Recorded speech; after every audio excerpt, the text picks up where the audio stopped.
A pied-à-terre in New York City describes a property which is used as a secondary residence or vacation home.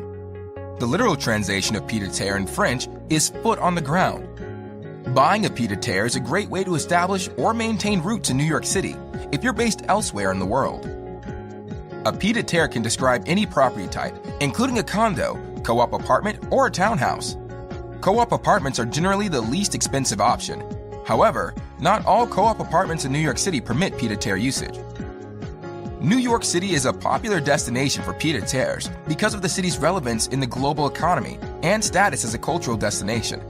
If you visit New York City on a regular basis for business or cultural pursuits, what's better than having a place to call home every time you're in the city? Pied-à-terres are particularly attractive in New York City because of the perceived stability and long-term upside of the real estate market. Buying a condo in New York City is a relatively low-risk investment, and it's a great way to deploy unused cash. The most cost-effective pied-à-terre in New York City is a co-op apartment.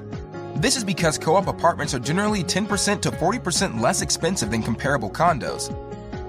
As we'll explain later, not all co-op buildings permit pied-à-terres.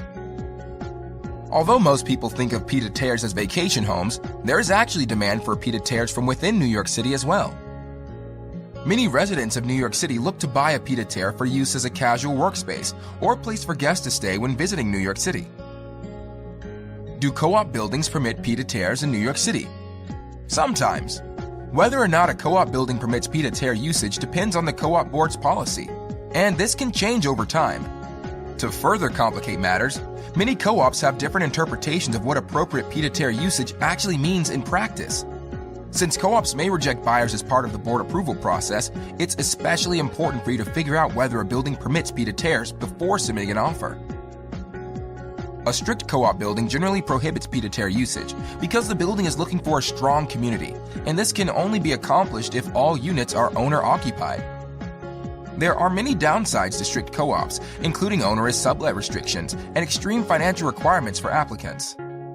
If you're thinking of buying a pied-à-terre in New York City, but you aren't interested in letting your neighbors dictate how you can use your own apartment, then buying a condo is your best option. How do I buy a pied-à-terre in New York City?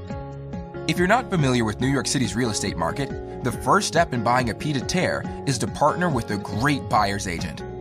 A seasoned buyer's broker can evaluate your lifestyle preferences and financial goals to come up with a short list of neighborhoods and properties for you to consider. Once you find the right property, the offer submission and negotiation process generally takes 1 to 2 weeks. Thereafter, you would work with your real estate attorney to complete due diligence and sign a contract. It takes approximately 2 to 3 months to close on an apartment in New York City from the time you have a fully signed purchase contract.